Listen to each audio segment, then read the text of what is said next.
বাংলাদেশে আমরা বহুজাতির দেশ বাংলাদেশ। এই ব্রিটেন থেকে আকারে ছোট হলেও জনসংখ্যার দিক থেকে বাংলাদেশে জনসংখ্যা ব্রিটেনের প্রায় 2.5 গুণ। এই ব্রিটেনে প্রায় 200 জাতির মানুষ বসবাস করেন। পৃথিবীর প্রত্যেকটি দেশের জাত কিংবা ধর্মের মানুষ ব্রিটেনে বসবাস করেন। সেই হিসাবে বাংলাদেশকে আমরা মাল্টি কালচারাল কিংবা মাল্টি রিলিজিয়নের একটি দেশ হিসাবে সবসময় বলে থাকি।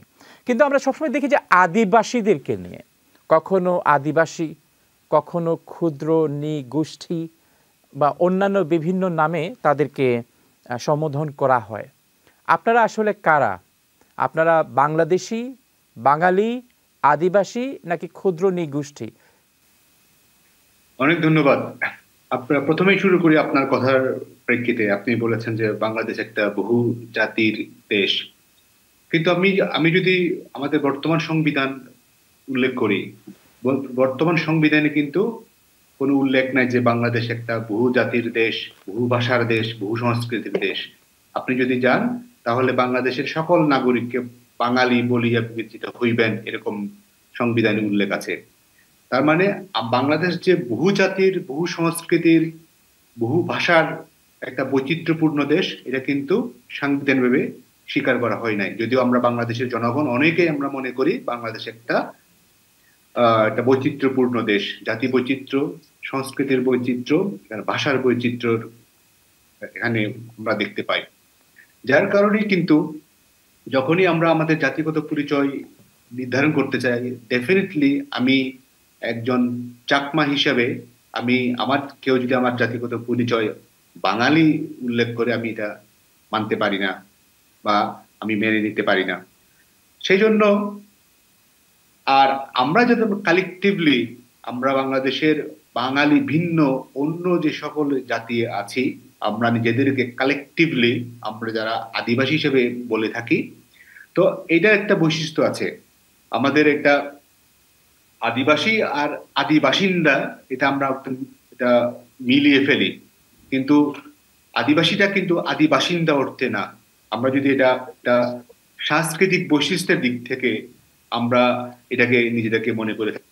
কারণ আদিবাসীদের হিসাব হওয়ার জন্য নির্ধারিত কোনো সংজ্ঞা নাই। জাতিসংঘ পর্যন্ত কোনো সংজ্ঞার মধ্যে ফেলতে চায় না আদিবাসীদেরকে, এবং আদিবাসী নিজেরা চায় নাই কোনো সংজ্ঞায়িত হতে। এটার অন্যতম একটা কারণ হলো এটা সেলফ আইডেন্টিফিকেশন। কোনো জাতি তারা যদি নিজেদেরকে আদিবাসী মনে করে, তাদেরকে আমরা রেসপেক্ট করা দরকার। এটা অন্যতম আদিবাসীদের বৈশিষ্ট্যের অন্যতম হলো সেলফ আইডেন্টিফিকেশন। 2 নাম্বার হলো এই জাতির তাদের নিজস্ব সংস্কৃতি, ঐতিহ্য, কৃষ্টি, প্রথা থাকবে, এবং তাদের অন্যতম আরেকটা বৈশিষ্ট্য হলো ভূমির সাথে আত্মিক সম্পর্ক এবং নিবিড় সম্পর্ক। ভূমির সাথে, বন, ভূমি, পরিবেশের সাথে তাদের সম্পর্ক থাকবে। এছাড়া রাষ্ট্র গঠন প্রক্রিয়ার সময় এই জনগোষ্ঠী কোনোভাবেই সম্পর্কিত ছিল না রাষ্ট্র প্রক্রিয়ায়।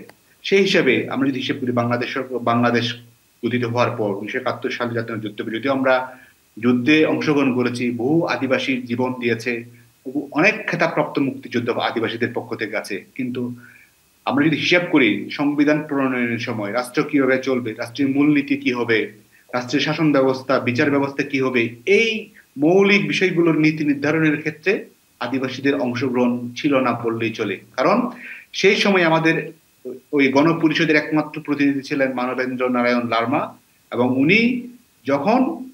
উনি সংসদে ওনার জাতিগত পরিচয় বাঙালি করা হচ্ছিল, তখন উনি প্রতিবাদ করেছিলেন। উনি এবং বলেছিলেন যে আমার বাপ দাদা 14 পুরুষ কেউ বলে নাই আমি বাঙালি, আমি বাংলাদেশের আলো হাওয়ায় বড় হয়েছি, তাদের সাথে আমাদের নিবিড় সম্পর্ক, কিন্তু আমরা বাংলাদেশি হতে পারি কিন্তু বাঙালি আমার জাতিগত পরিচয় না।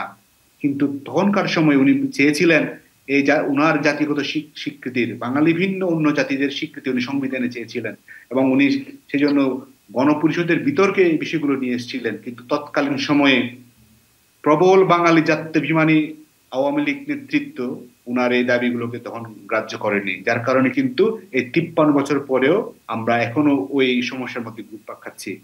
তো আমাদের এই ক্ষেত্রে আমরা যেটা সবসময় বলে আসছি যে যে আজকের যে বিতর্ক, যে একটা গ্রাফিটিকে কেন্দ্র করে, জি, গ্রাফিটি কোত্থেকে এসছে?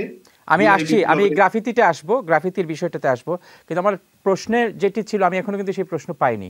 তো আপনারা নিজেদেরকে তাহলে আদিবাসী হিসেবে সংজ্ঞায়িত করেন, বা আমাদের অবশ্যই আমরা আমাদের সম্মিলিতভাবে আমাদের চাকমা মারমা ভাই বোনেরা কিংবা অন্য যে ক্ষুদ্র ক্ষুদ্র জনগোষ্ঠী আছেন তারা নিজেদেরকে আদিবাসী হিসেবে তাদেরকে তারা অনুভব করেন যে তারা আদিবাসী, এবং এই পরিচয়ে তারা নিজেদেরকে পরিচিত করতে চান, ক্ষুদ্র অবশ্যই নিগোষ্ঠিক বা অন্য কোনো পরিচয়ে না। না, অবশ্যই না। এটা আমরা মনে করি এটা অপমান সূচক একটা সংজ্ঞা আমাদের জন্য এটা। আচ্ছা, অসংখ্য ধন্যবাদ।